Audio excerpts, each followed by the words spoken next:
കഥനത്തിലേക്ക് എല്ലാവർക്കും സ്വാഗതം. കഥനത്തിൽ ഇന്ന് തെക്കേട്ടിൽ കഥകൾ എന്ന പേരിൽ അറിയപ്പെടുന്ന സന്ദർഭ നുറുങ്ങുകഥകൾ. രചന സുരേഷ് തെക്കീട്ടിൽ.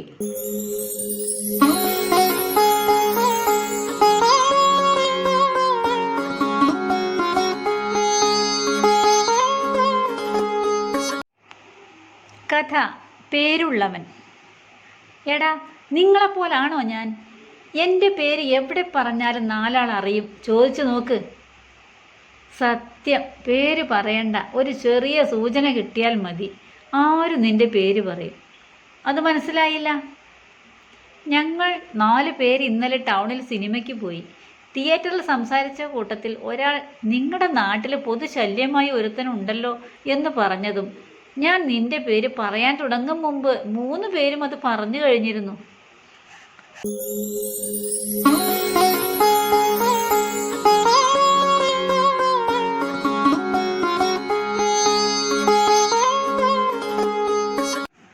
കഥ തിരുപ്പന്മാർ അഥവാ തൊരപ്പന്മാർ. എടാ, ഇവനൊക്കെ എന്തിൻ്റെ സൂക്കടാ? ഏത് നല്ല കാര്യം ചർച്ചയ്ക്ക് വന്നാലും കയറി ഉടക്കി. എന്തിന്? അർഹതപ്പെട്ട ഒരാളെ ആദരിക്കാൻ അഭിപ്രായം വന്നാൽ അവിടെയും വന്ന്. എന്താ ഇവൻ്റെയൊക്കെ പ്രശ്നം? എവിടെയും അംഗീകരിക്കപ്പെടാത്തതാണോ? എങ്കിൽ അവനും സദസ്സിന് മുന്നിൽ വെച്ച് എന്തെങ്കിലും കൊടുത്താലോ എന്ന് ആലോചിക്കുകയാണ്. എന്നാൽ ചിലപ്പോൾ ഒതുങ്ങുമായിരിക്കും. പക്ഷെ എന്ത് പറഞ്ഞിട്ട് കൊടുക്കുമെന്ന് ചിന്തിക്കുമ്പോൾ, എന്ത് പറഞ്ഞ് കൊടുക്കുമെന്നോ? ഒന്നാന്തരം തെറി പറഞ്ഞിട്ട്, അതും സദസ്സിന് മുന്നിലല്ല, ഒഴിച്ചു കൊണ്ടുപോയിട്ട്, അതും എന്തെങ്കിലുമല്ല, കാര്യമായിട്ട്. ഒതുങ്ങുമായിരിക്കുമെന്നല്ല, ഒതുങ്ങും.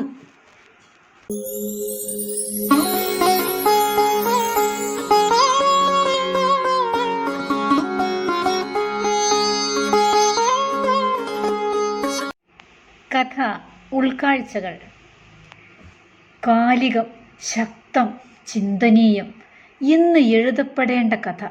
എന്തൊരു കാഴ്ചപ്പാട്! അഭിനന്ദനങ്ങൾ വന്നപ്പോൾ കഥാകാരൻ സത്യസന്ധമായി പറഞ്ഞു, അയ്യോ, 10 കൊല്ലം മുമ്പ് എഴുതിയതാ. എങ്കിൽ അതിശക്തം, വിസ്മയം, അത്ഭുതകരം, എന്തൊരു ഉൾക്കാഴ്ച! അഭിനന്ദനങ്ങളുടെ പ്രവാഹമായി.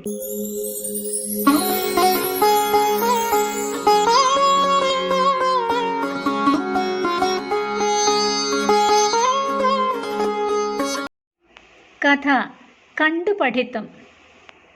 സ്മൈൽ എന്ന വാക്കിന് ഇതാണ് അർത്ഥം എന്ന് ആരടാ നിനക്ക് പറഞ്ഞു തന്നത്? എൻ്റെ ചെറിയമ്മാവൻ. കേട്ട് പഠിക്കുന്നതിനേക്കാൾ മനസ്സിലാക്കാൻ നല്ലത് കണ്ടു പഠിക്കുമ്പോഴാണെന്ന് ടീച്ചറല്ലേ പറഞ്ഞത്? അതിന് ഈ വാക്കിൻ്റെ അർത്ഥം ചോദിച്ചപ്പോൾ ഇങ്ങോട്ട് മുഖത്തേക്ക് നോക്ക് എന്ന് പറഞ്ഞ് ചെറിയമ്മാവൻ കാണിച്ചെന്നതാ. സ്മൈൽ എന്ന് പറഞ്ഞാൽ തേക്കാത്ത കോന്ത്രം പല്ല് എന്ന് തന്നെ അർത്ഥം. ഉറപ്പാ, എൻ്റെ അമ്മാവനെ തെറ്റില്ല.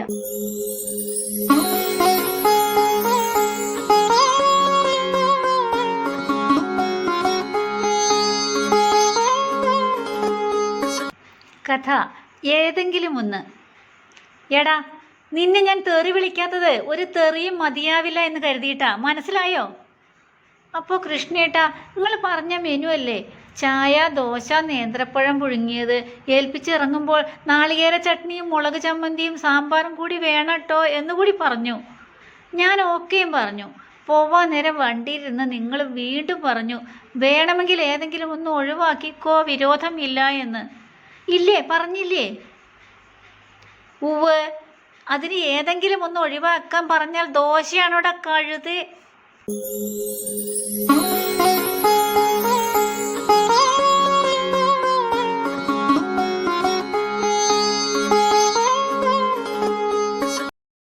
കഥ സ്ഥാനമാനം. എടാ, ഞാൻ നിന്നെ പുകഴ്ത്തുകയാണ് എന്ന് കരുതരുത്. ഒരു സത്യം പറഞ്ഞോട്ടെ? സത്യം പറയാൻ എന്തിനാ മുൻകൂർ അനുമതി? നീ പറയ്. നീ ആയതുകൊണ്ട് കേട്ടിട്ട് സത്യമാണോ എന്ന് തീരുമാനിക്കും, അത്രയേ ഉള്ളൂ. എന്നാൽ സത്യമാണ്, നീ ഒട്ടും സ്ഥാനമാനങ്ങൾ ആഗ്രഹിക്കാത്ത ആളാണ്. അത് ഉറപ്പ്. ഞാനത് എവിടെയും പറയും. എന്തേ? എന്നാലേ നീ അത് എവിടെയും പറയണ്ട. സ്ഥാനം വിട്. മാനം ആഗ്രഹിക്കാത്ത ആളാണത്രേ, അതും ഒട്ടും. എൻ്റെ പെരടി ഞാൻ.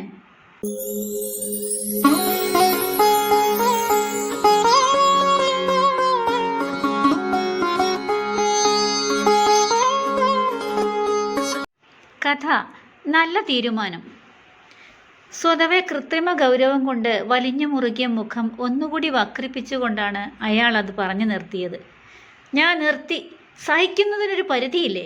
നാണം കെട്ട ഏർപ്പാട്. ആരും ഒന്നും ചോദിക്കാത്തത് കൊണ്ടായിരിക്കണം അയാൾ തന്നെ തുടർന്നു. ഈ ഫേസ്ബുക്ക് വാട്സപ്പ് പരിപാടി ഞാൻ നിർത്തി. അവനവൻ്റെ കാര്യം അവനവൻ തന്നെ വിളിച്ചു പറഞ്ഞ് വേറെ ആരെങ്കിലും പറയുകയാണെങ്കിലും വേണ്ടിയില്ല. ഇത് എല്ലാവരും സ്വയം അങ്ങ് പൊക്കിയടിക്കുന്ന നാണം കെട്ട ഒരവസ്ഥ. എന്നെപ്പോലൊരാൾക്ക് അത് സഹിക്കാൻ പറ്റില്ല. ഞാനും കൂട്ടത്തിൽ കൂടി അങ്ങനെ ആവുമോ എന്ന് പേടി തുടങ്ങി. ഞാൻ നിർത്തി. ഫേസ്ബുക്കും വാട്സപ്പും ഒന്നും വലിയ പരിചയമില്ലെങ്കിലും അപ്പേട്ടനാണ് പ്രതികരിച്ചത്. അത് നന്നായി. വേറെ ആരും നിന്നെപ്പറ്റി ഒന്നും പറയുന്നില്ല. എന്നാൽ സ്വയം എന്തെങ്കിലും പറയാമെന്ന് വെച്ചാലോ, അതിന് നിൻ്റെ കയ്യിൽ ഒന്നും ഒട്ടില്ല താനും. അപ്പോൾ നിർത്താം, അതാ നല്ലത്. നന്നായി. അല്ലെങ്കിലും അതൊക്കെ എന്തെങ്കിലുമൊക്കെ വിവരവും കഴിവും ഉള്ളവർക്കേ പറ്റൂ. അല്ലാതെ നീ വെറുതെ.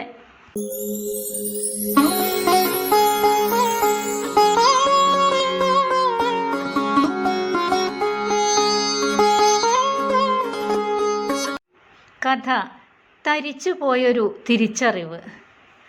നഗരമധ്യത്തിലെ ഓവുചാലിൽ അഴിഞ്ഞ മുണ്ടും കുടുക്കുവിട്ട ഷർട്ടുമായി ഒന്നും രണ്ടും കഴിഞ്ഞ് ഛർദ്ദിച്ച് അതിൽ തന്നെ കിടന്നു പുളയുന്നത് അടുത്ത പരിചയക്കാരനാണ് എന്നത് അയാളിൽ വലിയ സങ്കടമുണ്ടാക്കി കാണണം.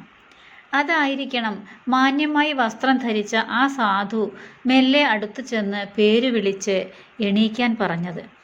ഓടാ പട്ടി എന്നായിരുന്നു മറുപടി. അതിൽ നിരാശനാകാതെ അയാൾ രണ്ട് കൈകൊണ്ടും അവനെ താങ്ങിയെടുത്തു. ആ മൽപ്പിടുത്തത്തിനിടയിൽ അയാളുടെ വസ്ത്രവും മോശമായി. ഒടുവിൽ കുതറി മാറിയപ്പോൾ വീണ്ടും ഓവുചാലിൽ വീണ കുടിയൻ ഉറക്കെ വിളിച്ചു, എടാ നീ പോടാ. ആൾക്കാരുടെ ഇടയിൽ എനിക്കൊരു നിലയും വിലയും ഉണ്ട്, നല്ല പേരുണ്ട്, മാന്യതയുണ്ട്, അന്തസ്സുണ്ട്. നിന്നെപ്പോലെയല്ല. അതും കേട്ട് സങ്കടത്തോടെ തിരിഞ്ഞു പോകാനൊരുങ്ങുന്ന അയാളോട് കണ്ടു നിന്ന ഞാൻ വിഷമത്തോടെ ചോദിച്ചു, വേണ്ടിയിരുന്നില്ല അല്ലേ? എന്ന് പറഞ്ഞുകൂടാ. ചിലതെല്ലാം തിരിച്ചറിവുകളാണ്. ഇനി ഒരിക്കലും എവിടെയും ആവർത്തിക്കാതിരിക്കാൻ വേണ്ടി ലഭിക്കുന്ന വലിയ പാഠങ്ങൾ, നമ്മൾ തരിച്ചു പോകുന്ന തിരിച്ചറിവുകൾ. അയാൾ ശാന്തമായി പറഞ്ഞു, ശരിയാ, വേണ്ടത് ചെയ്തില്ലെങ്കിലും വേണ്ടാത്തതിന് നിൽക്കരുത് എന്ന തിരിച്ചറിവ്. ഞാൻ പതിയെ പറഞ്ഞു.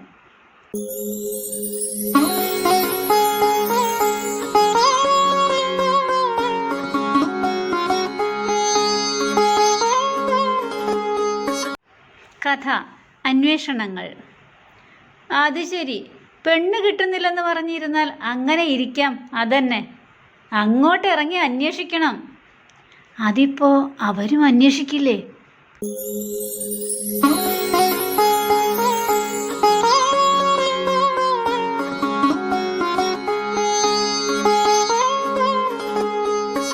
കഥ നിലവാരം അളവ്. കുറേ നേരം സംസാരിച്ചപ്പോഴാണ് അറിഞ്ഞത് 10 പൈസയുടെ വിവരമോ നിലവാരമോ ഇല്ലെന്ന്.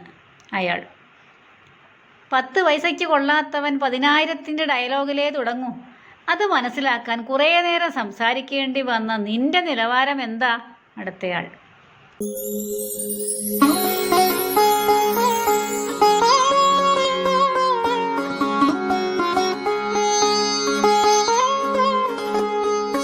കഥ വേഷങ്ങൾ, വേഷം കെട്ടുകൾ.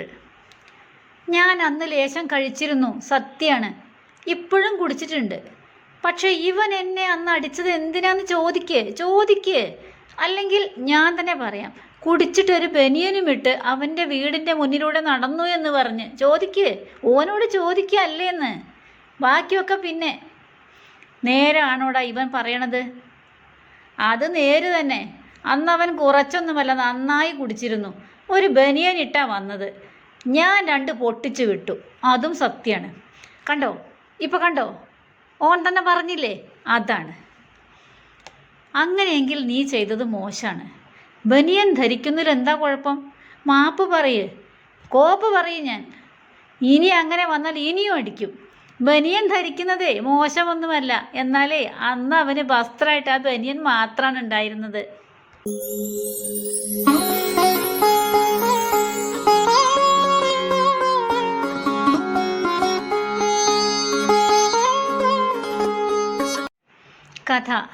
കലയും കലാരൂപവും. എടോ, ഏത് പ്രവൃത്തിയിലും ഒരു കലയുണ്ട്. അത് നമ്മൾ എങ്ങനെ കാണുന്നു, ചെയ്യുന്നു എന്നതിനെ ആശ്രയിച്ചിരിക്കും. എന്തിനേറെ പറയുന്നു, മോഷണം വരെ ഒരു കലയാണ്.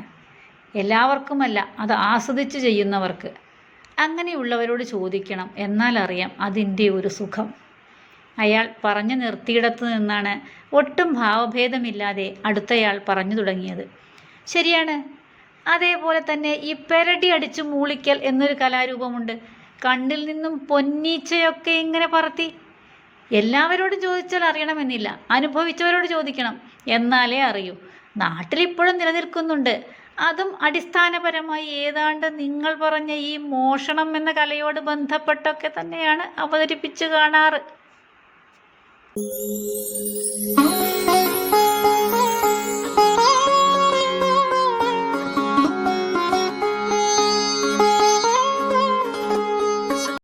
കഥ സന്തോഷവും സമാധാനവും.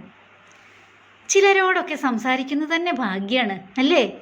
പറയാനുണ്ടോ, വലിയ സന്തോഷമാണ്. ചിലരോട് സംസാരിക്കാതെ ശ്രദ്ധിക്കുന്നത്, ഒഴിഞ്ഞു മാറുന്നത് നല്ലതാണ്, അല്ലേ? പറയാനുണ്ടോ, വലിയ സമാധാനമാണ്.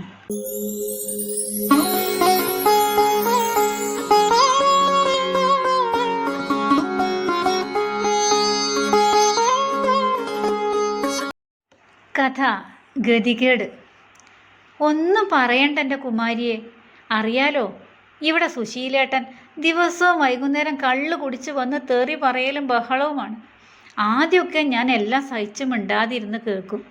ഇപ്പോൾ ഞാനും ഒട്ടും വിട്ടുകൊടുക്കില്ല. അങ്ങോട്ട് പറയും, തല്ലിയാൽ തിരിച്ചും തല്ലും. അങ്ങനെ തല്ലും പിടിയും പാത്രമേറും ചട്ടി പൊട്ടിക്കലും ഒക്കെ കഴിഞ്ഞ് എന്നും ഒന്ന് തല ചായ്ക്കാൻ 11-11:30 മണിയാകും. എന്നാൽ എന്താ സുശീലെടുത്തിയെ, പിന്നെ നിങ്ങൾക്ക് സമാധാനമായിട്ട് ഉറങ്ങാലോ. എൻ്റെ കാര്യം ഒന്ന് ആലോചിച്ച് നോക്കിക്കേ. ഇവിടെ കുമാരേട്ടനോ ഒച്ച പുറത്ത് കേൾക്കില്ല, കള്ളുകുടിയില്ല, ബഹളമില്ല, പരാതിയില്ല, ഒരു കാര്യത്തിലും അഭിപ്രായമില്ല. മിണ്ടാതെ അവിടെ ഇരുന്നോളും, പച്ച പാവം. പറഞ്ഞിട്ടെന്താ, രാത്രി 8-8:30 മണിയാകുമ്പോൾ പോത്ത് പോലെ കിടന്നുറങ്ങും. പിന്നെ കൂർക്കം വലിച്ചിട്ട് ഈ വീട്ടിൽ ഒരാൾക്കും ഉറങ്ങണ്ട. എമ്മാതിരി ശല്യാന്നോ. ബാക്കിയുള്ളവർക്ക് പകൽ മുഴുവൻ ഈ അധ്വാനം കഴിഞ്ഞ് രാത്രി ഒരു പോള. അത് ആലോചിക്കുമ്പോൾ നിങ്ങളൊക്കെ സ്വർഗത്തിലാ സുശീലെടുത്തിയേ, സ്വർഗത്തിൽ.